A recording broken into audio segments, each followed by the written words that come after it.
Karena di pembahasan kemarin kita sudah sedikit membahas tentang PWM, maka di video kali ini kita akan coba bahas lebih detail tentang sistem PWM di STM32 ini. Sebelum kita mulai, ada sedikit info. Kalau sekarang Easyware punya forum diskusi yang link joinnya bisa dicek di deskripsi video. Oke, lanjut. Seperti biasa, STM32 yang kita pakai adalah seri F103C8T6, yang dimana pada seri ini punya 15 pin PWM beresolusi 16 bit. Lalu untuk komponen uji cobanya kita pakai seperti di video sebelumnya. Hanya saja ada tambahan seperti IC motor driver ULN 2003 dan dinamo DC. Oke, jika sudah, buka STM32 Cube MX nya, buka project baru atau pilih yang sudah ada. Di bagian tab kiri ada menu timer untuk mengatur pin PWM yang akan kita pakai. Lalu jika sudah masuk ke menu timer, di sini ada beberapa mode dan pilihan channel.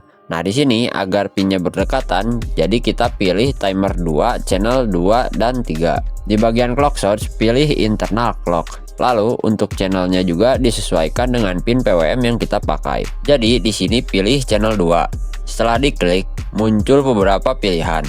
Nah, pilihan ini menentukan mode dari pin PWM-nya. Fungsi-fungsinya sendiri seperti ini. Input capture direct. Fungsinya untuk menangkap atau membaca dan mengukur frekuensi eksternal yang terhubung ke pin PWM-nya. Input capture indirect. Fungsinya sama seperti capture direct, hanya saja pin pengukuran tidak terhubung secara langsung ke pinnya, tapi terhubung ke pin tetangganya. Misal channel 2 dipetakan ke channel 1. Jadi bisa mengukur dua sinyal sekaligus hanya dengan satu pin fisik. Input capture direct by TRC. Fungsinya untuk menangkap sinyal internal yang dipicu oleh sinkronasi internal. Output compare no output. Fungsinya sebagai pembanding nilai counter timer dengan nilai target secara internal. Gunanya memicu interrupt atau DMA tanpa mengubah pin fisik.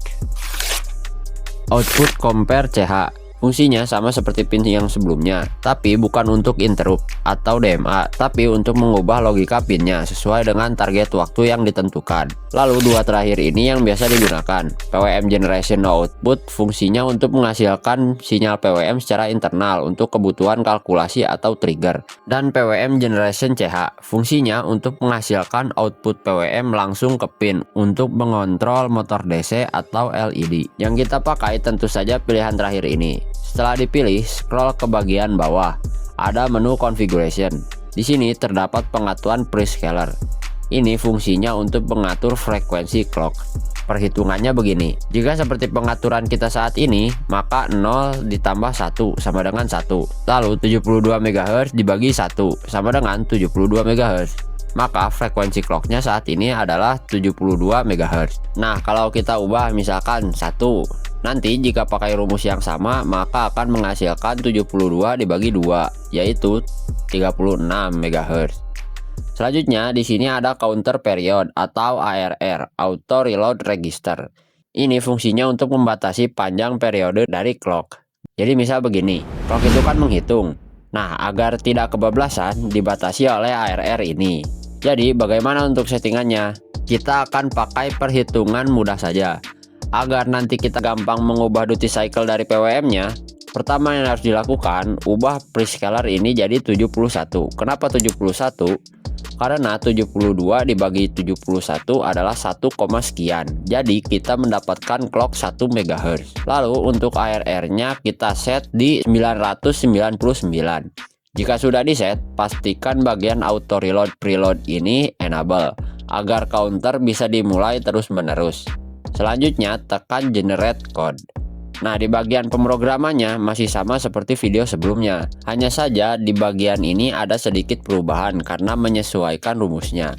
Oh ya, satu lagi, kita juga coba pakai mode debug. Sebelum menggunakan mode debug, pertama yang harus dilakukan adalah mengambil dulu data PWM-nya. Karena kita pakai program sebelumnya, maka tinggal melanjutkan saja. Kalian juga bisa hapus atau blok baris program sebelumnya.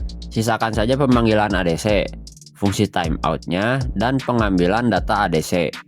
Di bagian bawahnya, buat program untuk mengonversi nilai PWM-nya agar sesuai dengan nilai ADC. Kenapa harus disesuaikan? karena terdapat perbedaan nilai.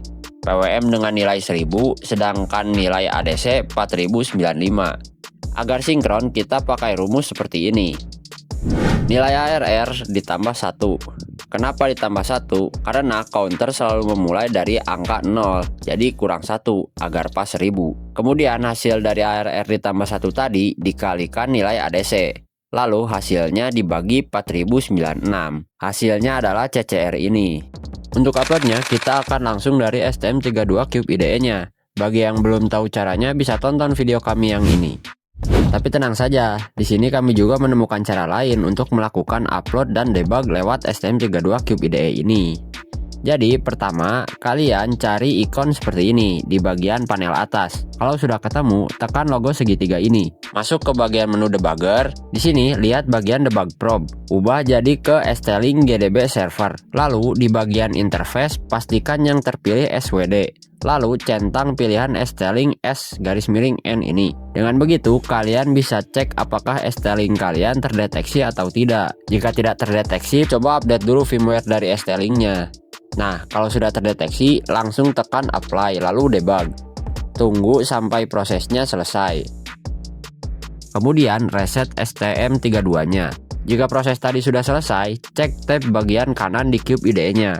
Lalu cek di bagian live variable ini. Di sini fungsinya untuk menampilkan nilai dari variabel yang dibuat secara real time. Tapi di sini belum ada isinya. Bagaimana cara agar menampilkan variabelnya? Caranya dengan menambahkan variabel yang sudah dibuat tadi ke menu ini.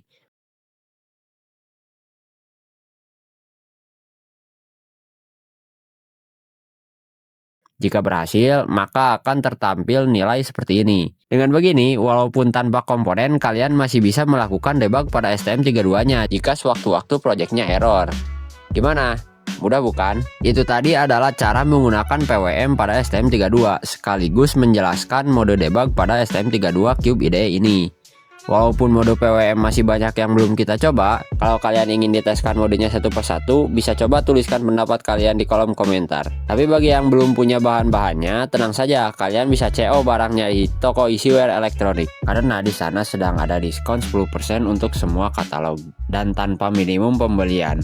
Ditambah setiap pembelian kelipatan 1000 dapat 1 poin diskon yang setara dengan Rp20. Jika daftar member bisa dapat 50 poin langsung. Jadi langsung saja kunjungi website Easyware Electronics. Link ada di deskripsi video.